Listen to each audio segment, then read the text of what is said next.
Bonjour à tous, aujourd'hui je suis en compagnie de Ludovic Leroux qui est préparateur mental et coach en entreprise auprès des sportifs et auprès des entrepreneurs. Donc il est surtout spécialisé dans le golf. Il a la chance d'avoir le troisième joueur français en golf. Ouais. Donc je pense qu'il a plein de bons conseils à donner à tous les sportifs ou entrepreneurs parce que je pense que c'est un peu la même psychologie. Donc Ludovic, qu'est-ce qui t'a amené à ça déjà ?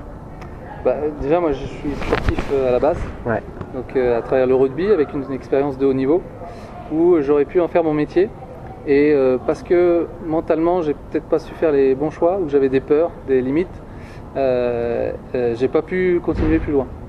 Donc ça a été la première expérience, et puis après une deuxième expérience dans le golf où c'est pareil, à un moment donné j'étais confronté à des peurs, à des croyances limitantes, à des choses qui m'empêchaient d'augmenter mon potentiel. Et je me suis dit c'est pas normal.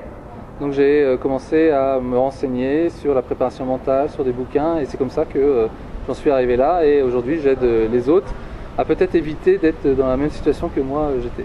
D'accord. Donc pour toi c'est vraiment la psychologie qui va faire la différence entre un sportif qui est dans les tout meilleurs et un sportif qui est très bon, quoi. Oui, de toute façon il suffit d'écouter tous les sportifs de niveau. C'est à un moment donné ils disent de toute façon c'est le mental qui fera la différence. Parce que je prends l'exemple en golf, si vous mettez en golf ce qu'on appelle sur le practice, la zone d'entraînement, si vous mettez des joueurs de golf de 3 niveaux différents, vous ne verrez aucune différence. C'est-à-dire qu'ils vont, au niveau technique, ils vont taper la balle de la même façon. Par contre, tout ce qui va jouer, c'est ensuite dans l'environnement, sur le terrain, comment ils vont gérer tout ça pour que leur potentiel qu'ils ont à l'entraînement, ils puissent le retrouver aussi en compétition. Et ça, c'est ce qu'on appelle des fois les champions du monde de l'entraînement. C'est-à-dire qu'à l'entraînement, c'est les meilleurs, et tout d'un coup en compétition, ils sont beaucoup moins bons. Donc la différence, c'est vraiment le mental à ce niveau-là. C'est toi qui nous as dit hier passer du potentiel au réel, je crois. Ou c'est David, je sais pas. Ouais, peut-être, mais c'est ça, quoi, passer oui, du potentiel au réel. C'est-à-dire qu'à un moment donné, si mon potentiel d'entraînement n'est pas le même en compétition, c'est au niveau du mental, parce que je suis limité. Et après, il y en a même vraiment des sportifs de haut niveau qui augmentent leur potentiel en compétition. Et du coup, c'est aussi leur mental. C'est-à-dire qu'ils n'ont pas progressé le temps de l'entraînement à la compétition, mais cet environnement, ça leur donne encore plus d'énergie et ça augmente leur potentiel. Donc c'est là encore, c'est le mental. Et qu'est-ce qui va permettre à un sportif en fait de briser cette barrière ? Est-ce que c'est par les résultats ou est-ce que ça commence par un conditionnement mental ? Alors, il y a à la fois les deux. C'est-à-dire qu'il peut y avoir un résultat qui lui permette de tout d'un coup croire plus en lui, ou à l'inverse, croire plus en lui qui lui permette d'avoir un résultat. Il y a souvent une situation dont je pose la question, c'est est-ce qu'il faut avoir confiance pour marquer plus de buts, ou il faut marquer plus de buts pour avoir confiance. Donc on se rend compte que les deux sont un peu vrais, mais la méthode quand même, avoir plus confiance pour marquer plus de buts, c'est plus responsabilisant parce que je prends les choses en main. C'est fou, s'il faut que j'attende de marquer des buts pour avoir confiance, du coup je suis dépendant de ce qui va se passer. Donc il vaut mieux prendre les choses en main, et c'est ce que font les sportifs de haut niveau, c'est-à-dire qu'ils laissent rien au hasard, et ils n'attendent pas qu'il se passe quelque chose pour dire « Ah bah tiens, en fait, je suis bon peut-être ». Non, je suis déjà bon, je le sais, mais je travaille pour le vérifier sur le terrain. D'accord, donc vraiment avoir la conviction que tu vas réussir, quoi. Ouais. C'est-à-dire que tout est lié à ton potentiel. Si tu penses que tu as un potentiel qui est énorme, tu vas mettre des actions qui sont en place pour avoir les résultats que tu veux. Si tu penses que tu as un potentiel qui est moyen, tu peux très bien faire les mêmes entraînements qu'un champion, tu n'y arriveras pas. Pourquoi ? Parce que tu ne mettras pas l'intensité et du coup tu n'auras pas les mêmes résultats. Donc ça rejoint un peu ta conférence « Oser être remarquable ». C'est valable aussi pour un sportif, quoi. Oui, exactement. C'est-à-dire que ce soit sportif, entrepreneur. Si on veut être remarquable, il faut d'abord oser croire qu'on l'est, d'accord ? Parce que tu ne peux pas atteindre un objectif tant que tu ne l'as pas visualisé. Dans ce monde-là, rien n'a été créé, tout a été créé 2 fois. Une fois dans la tête et ensuite une fois dans le réel. Donc c'est pareil, si tu veux créer quelque chose, des résultats, il faut obligatoirement toi te voir les faire, le visualiser, pour ensuite le créer dans la réalité. Et qu'est-ce que tu mets derrière le mot remarquable ? Alors, remarquable, c'est pas forcément comme on l'entend sur être beaucoup plus que les autres. C'est-à-dire qu'être remarquable, ça n'a pas de point fixe déjà. C'est-à-dire qu'on appelle ça ton taux de remarquabilité.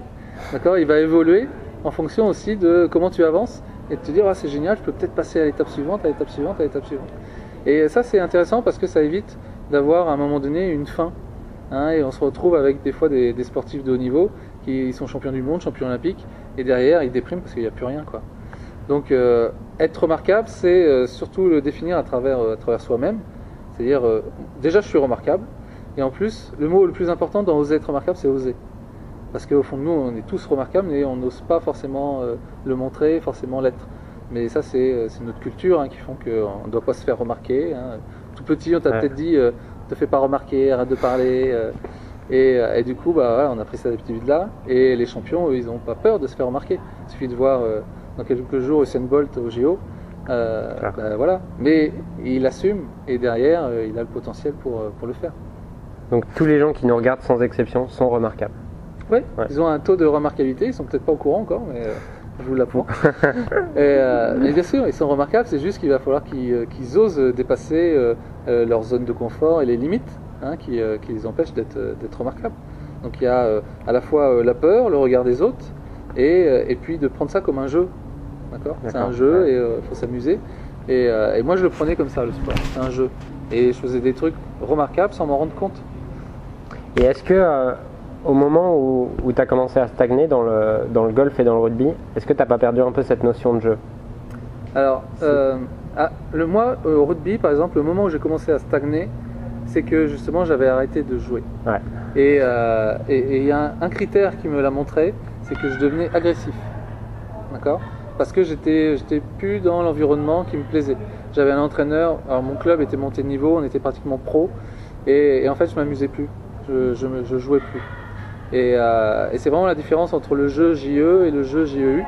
Et si on n'est pas dans le jeu JEU, on est dans le jeu JE, et là il peut tout arriver. Et moi j'étais agressif, je marchais sur les jambes des gars pour récupérer le ballon, et ça ne me correspondait pas.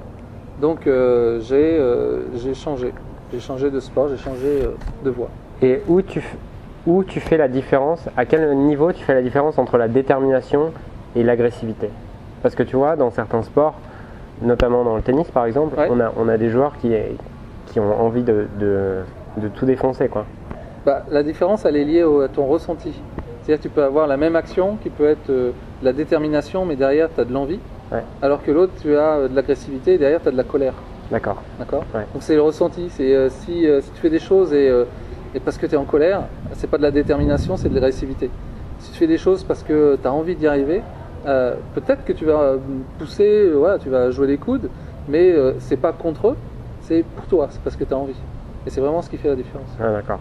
Ouais, un peu comme un Rafael Nadal qui est déterminé, mais tu sens qu'il est dans le respect. Exactement, okay. Il a son truc à lui, mais par contre il fera pas de cadeau. Ouais, c'est ça. Okay. Ouais. Bon bah, merci pour toutes ces clés. Avec plaisir. Où est-ce qu'on peut te retrouver? Alors, on peut retrouver pour les entrepreneurs et les entreprises sur le site oseretremarquable.com, ouais. Où vous pouvez voir voilà, des styles de conférences que l'on peut donner. Et puis après, là je suis en train de créer un nouveau site de golf. Alors le mieux c'est de me retrouver sur Facebook. D'accord. Et j'ai une page où c'est sur mon nom, hein, Ludovic Leroux, et il y a Esprit Golf, le nom. Ou peu importe vos sports, vous pouvez me retrouver ici où je suis en train de mettre en place des conseils, notamment dans la préparation mentale. Ok, bah merci. Bah, de toute façon, je mettrai toutes les informations sous la description de la vidéo. Donc merci Ludovic. Bah, avec plaisir, merci à toi.